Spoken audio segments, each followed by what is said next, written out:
Hello students, welcome to Jarvis campus. हमने हमारे last video में देखा कि कैसे ग्लोबलाइजेशन होता है और ग्लोबलाइजेशन क्या होता है। अलग अलग देश जब एक दूसरे के साथ बिजनेस करना स्टार्ट कर देते हैं, उनका कल्चर एक्सचेंज होता है, उनकी इकोनॉमीज एक्सचेंज होती हैं, तो उसे ग्लोबलाइजेशन कहा जाता है। हमने देखा कि ट्रैवलर्स के ज़रिए, ट्रेडर्स के ज़रिए, प्रीस्ट के ज़रिए, पिलग्रिमेज के ज़रिए ये सारा ग्लोबलाइजेशन होता था।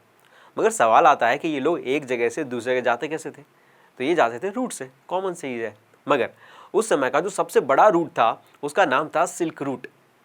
ये सिल्क रूट चाइना को वेस्टर्न कंट्रीज से जोड़ता था। और ये सिर्फ एक रूट नहीं था, ये था कनेक्शन ऑफ वेरियस रूट। ये पूरा एक नेटवर्क था जो चाइना को वेस्टर्न वर्ल्ड और यूरोप से जोड़ता था और बाकी सारी दूसरी कंट्रीज़ भी। अब इसका नाम सिल्क रूट क्यों रखा गया था?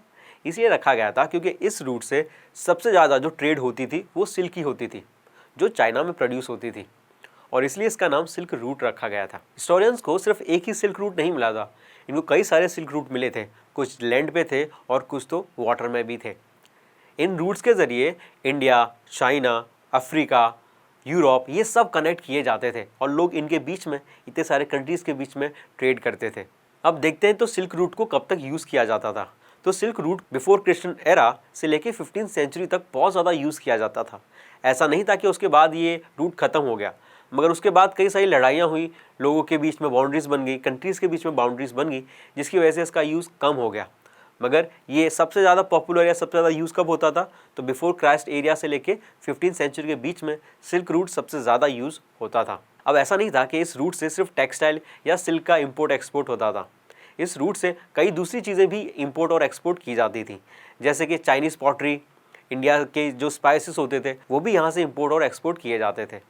और इन सारी चीज़ों के बदले इंडिया और चाइना को मिलता था बहुत सारा गोल्ड और सिल्वर।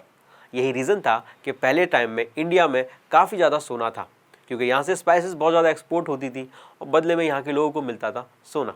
अब सिल्क रूट के थ्रू या ट्रैवलिंग के थ्रू सिर्फ चीज़ें एक्सचेंज नहीं हो रही थी, एक्सचेंज हो रहे थे कल्चर। क्योंकि जो ये ट्रैवलर्स थे ये जहाँ भी जाते थे वहाँ का कल्चर सीखते थे और वहाँ पर खुद का कल्चर भी सिखाते थे। इनके कई सारे एग्जाम्पल हैं, जैसे Christian missionaries, Muslim preachers and Buddhism. ये सारे जो रिलीजन्स हैं ये अलग अलग देशों में इसी तरह से डेवलप हुए हैं, क्योंकि जो इनके ट्रैवलर्स थे, इनके जो प्रीस्ट थे या इनके जो होली पीपल थे, वो एक जगह से दूसरी जगह जाते थे और वहाँ के लोगों को टीच करते थे, बताते थे अपने रिलीजन्स के बारे में। तो इस तरह से ग्लोबलाइजेशन स्टार्ट हो गया था सी रूट के थ्रू। मगर इसके अलावा भी कई चीज़ें थी जो अभी प्री मॉडर्न वर्ल्ड में होना बाकी थी। वो क्या थी, देखेंगे नेक्स्ट वीडियो में। Thank you.